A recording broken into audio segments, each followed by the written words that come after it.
Bonjour, c'est Yannick de progresserenphoto.com, le blog pour apprendre et progresser en photo. Alors aujourd'hui, je vais répondre à une question qu'on me pose très souvent.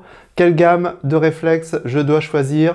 Donc deux cas de figure, soit vous débutez et vous posez la question est-ce qu'il faut que je prenne entrée de gamme ou est-ce qu'il faut que je prenne une gamme au-dessus, voire carrément une gamme expert, ou alors vous avez déjà un réflexe et entrée de gamme généralement et vous voulez passer à une gamme supérieure parce que vous avez progressé, vous avez envie de plus de performance.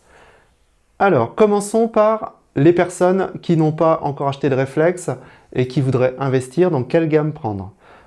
Entrée de gamme, ça va être très bien si vous faites des photos occasionnellement, vous n'avez pas envie d'investir beaucoup de temps et d'argent dans la photographie. À ce moment-là, ce type d'appareil sera largement suffisant. Par contre, si vous êtes ici, c'est que vous vous intéressez un peu plus à la photo et vous n'avez pas envie d'acheter un appareil entrée de gamme pour vous sentir très vite limité et devoir changer pour une gamme au-dessus. Donc je vous conseille de partir directement sur la gamme légèrement au-dessus, c'est-à-dire pas la gamme expert, on va dire la moyenne gamme. Donc pour vous donner quelques références, l'entrée de gamme chez Canon et Nikon, pour prendre les marques les plus connues.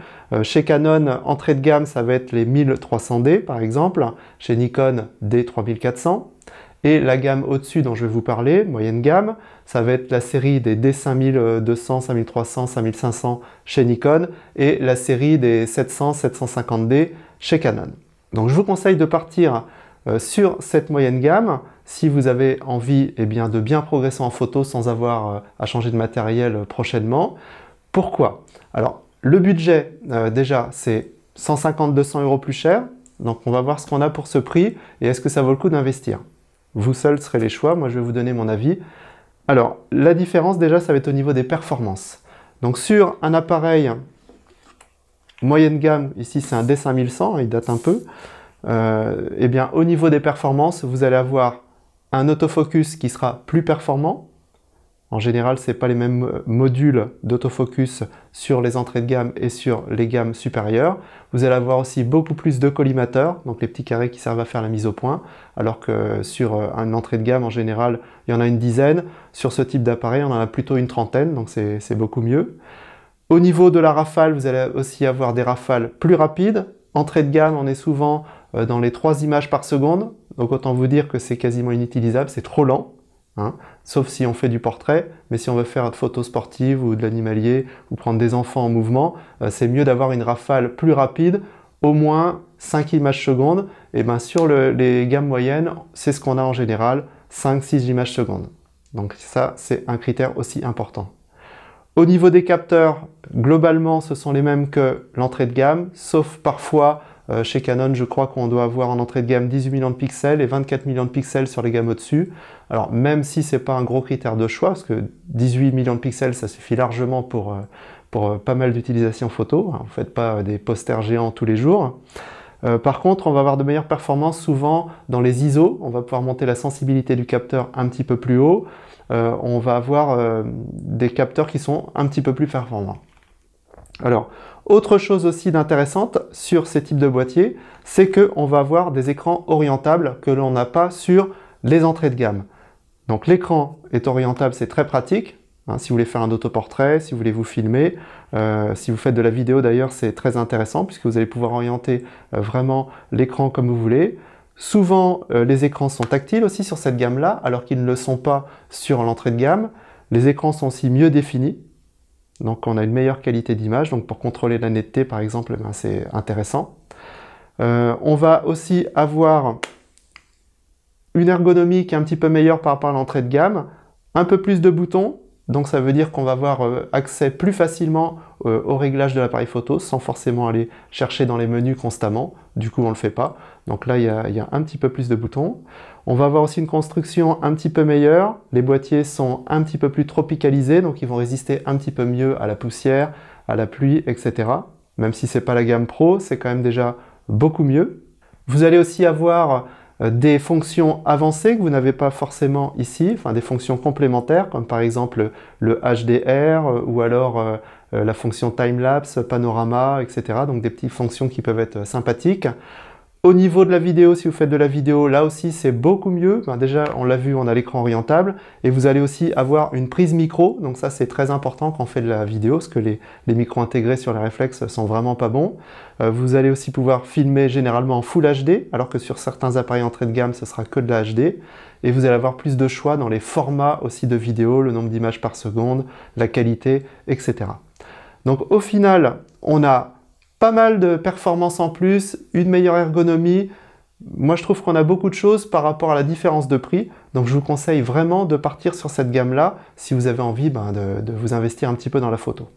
Alors, un conseil, si vous voulez que la différence de prix soit un petit peu moins grande, prenez la gamme de l'année dernière. Par exemple, ici, on trouve encore des D5300 à l'heure où je fais cette vidéo, alors que le D5500 est sorti. Certes, il est mieux, mais du coup, le D5300 est quand même très très bon.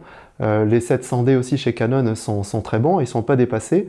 Et ça va vous permettre d'avoir pour 100 ou 150 € maximum par rapport à l'entrée de gamme, d'avoir un appareil qui est quand même plus performant et qui vous permettra de bien évoluer. Donc là, c'était la première situation si vous n'aviez pas encore de réflexe. Alors maintenant, si vous avez déjà en votre possession un réflexe entrée de gamme et que vous avez envie de passer à une gamme supérieure, donc là la question se pose, est-ce que je prends la moyenne gamme? Est-ce que vraiment je vais avoir beaucoup de différences? Ou est-ce que je ne vais pas me retrouver aussi un petit peu limité? Est-ce que j'ai bien progressé? Ou est-ce que je prends directement une gamme un peu plus expert, voire un plein format? Alors là, ça va dépendre aussi un petit peu de ce que vous voulez faire comme type de photo. Si vous n'êtes pas super exigeant, mais que vous voulez quand même quelque chose de plus performant, une moyenne gamme, comme on vient de le décrire, pourrait être suffisant. Mais si vraiment vous voulez voir une différence, souvent je conseille aux gens de passer directement à la gamme expert. Donc ça va être la série par exemple des 70D, 80D chez Canon ou 7200, D7200 chez Nikon. Donc là, on va avoir des boîtiers un petit peu plus grossis, mais avec beaucoup plus de fonctions, une ergonomie bien meilleure. Donc là, ici, j'ai un boîtier plein format, mais les D7200 sont à peu près de la même taille. Donc là, qu'est-ce qui va changer? Eh bien, on va avoir des commandes directement accessibles, donc beaucoup plus de boutons. On va avoir une molette devant et derrière. Donc si vous voulez, par exemple, en mode manuel, changer vitesse, ouverture, eh bien, vous avez une molette pour chaque. On va avoir beaucoup de fonctions en plus, beaucoup plus de réglages, des capteurs plus performants, notamment qui montent beaucoup plus dans les ISO. Et au niveau de l'autofocus, on va avoir des modules d'autofocus qui sont beaucoup plus performants et des rafales aussi beaucoup plus rapides, parce que là en général on tourne à 7-8 images secondes, donc très très intéressant. Vous allez aussi avoir un niveau de finition encore meilleur, une tropicalisation vraiment très très bonne. Donc là, on a des performances qui sont largement au-dessus. Alors le prix aussi commence à monter généralement un peu plus haut. Là, on est plutôt dans les 900 € à peu près boîtier nu. Donc ça commence à être un budget. Mais bon, quand on est passionné, voilà, on trouve. Et puis on trouve aussi des modèles d'occasion, hein, les D7000, les 7100, par exemple, les 70D, on en trouve pas mal d'occasions. Donc voilà.